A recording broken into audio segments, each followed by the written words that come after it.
Luke 9:7. This is the second subject in Luke 9, titled Herod is confused about Jesus. Herod the ruler heard about all these things that were happening. He was confused because some people said John the Baptizer has risen from death.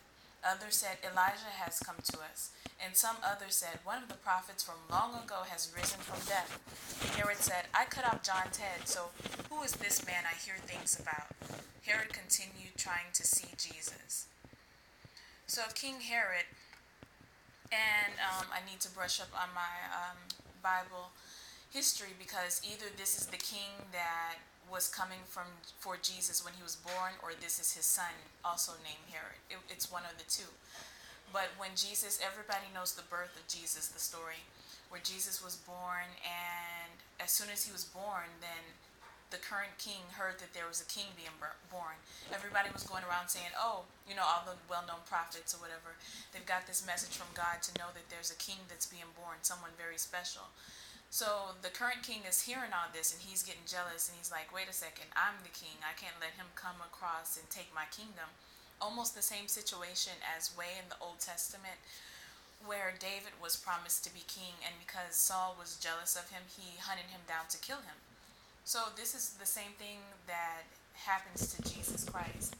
And sometimes David and Jesus' lives interact or interfold with each other. It's almost the same thing, some things that they go through.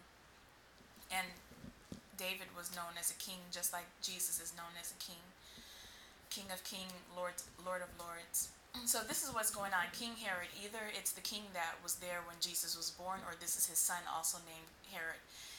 He from the beginning when Jesus was born, people were hunting him to kill him because that news of a king being born was spread around town.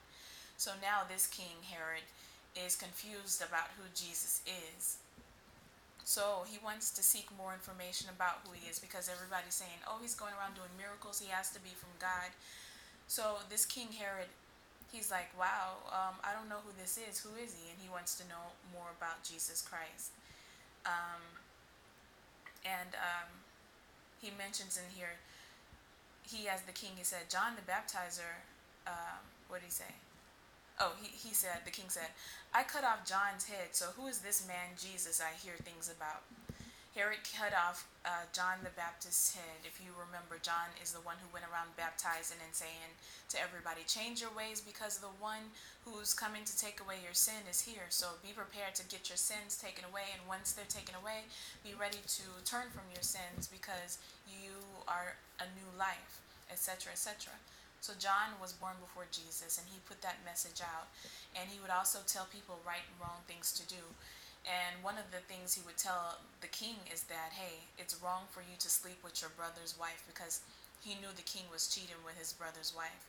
So the whole story goes that the king Herod, he threw a party, and in the party it was like I think it was his daughter's birthday or his niece's birthday, and he asked her, hey, what do you want for your birthday? Or no, it was his birthday, but his niece did a beautiful dance for him, and he's like, okay, that was great. Since you did that, I'll give you anything in the kingdom that you want. And the girl's mother, who the king was cheating with, then she told her daughter to tell the king to cut off John's head because he was going exposing them around that they were cheating together, the king and his sister-in-law. So she said, go tell the king that the thing you want is that you want John's head to be cut off. So she goes and asks that, and they cut his head off and bring it in on a platter. So John dies that way.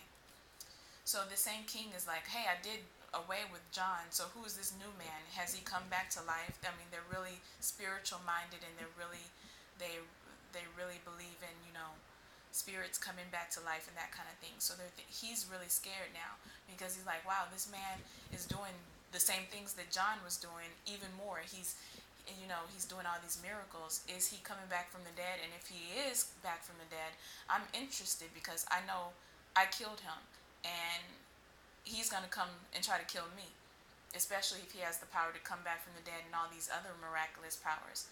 So the very last sentence of that says, And Herod continued trying to see Jesus. So he's searching. Of course, if you kill somebody, imagine that. You kill somebody and they come back to life. Wouldn't you be concerned, oh my gosh, this person has powers to come back to life and he's walking around doing miracles and healing, etc. He's coming back to kill me too. But that wasn't Jesus's agenda, and Jesus wasn't John. So he's just assuming, and he's interested to know more about Jesus Christ. So that is the end of the second subject of Luke 9, and we're moving on to Luke 9, verse 10, titled Jesus Feeds More Than 5,000. That's the next topic. So please check it out. Goodbye.